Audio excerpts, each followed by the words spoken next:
तो अब ये जो फ्रक्टोज 6 फॉस्फेट है, अब क्योंकि जब ऑब्वियसली एक लड़का या लड़की जब जिम हिट कर लेते हैं, जब अपनी फिगर मेंटेन कर लेते हैं, तो ऑब्वियसली भाई उनके अंदर थोड़ा घमंड आ जाएगा। तो फ्रक्टोज 6 फॉस्फेट में भी घमंड आ गया, तो अब वो बोलते हैं ATP इधर आ, तो मुझे फ़ॉस्फेट दे, अब मुझे एक और फ़ॉस्फेट चाहिए, अब मुझे और एनर्जी चाहिए। तो अब ATP जो है वो अपना एक फ़ॉस्फेट दे देता है फ्रक्टोज 6 फॉस्फेट में, और ख़ुद कन्वर्ट हो जाता है ADP में। और फ्रक्टोज 6 फॉस्फेट जो है वो फ्रक्टोज 1,6-बिस फॉस्फेट में, क्योंकि एक ऑलरेडी फ़ॉस्फेट प्रेजेंट था और एक फ़ॉस्फेट वो और ले चुका है, तो अब उसके पास 2 फॉस्फेट हो जाएंगे।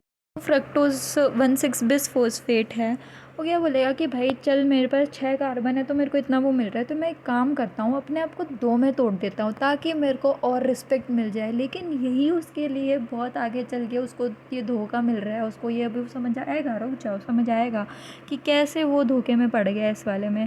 तो अब जो है फ्रक्टोज 1,6-बिस फॉस्फेट एल्डोलेज एंजाइम की प्रेजेंस में टूट जाएगा ग्लिसरल्डिहाइड 3 फॉस्फेट में और डाईहाइड्रोक्सी एसीटोन फॉस्फेट में।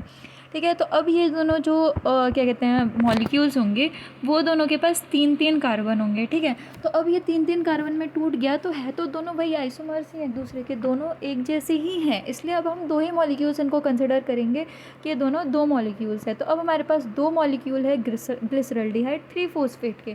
तो अब ये ग्लिसरल्डिहाइड 3 फॉस्फेट जो है, अभी इनमें बिल्कुल घमंड गया नहीं है।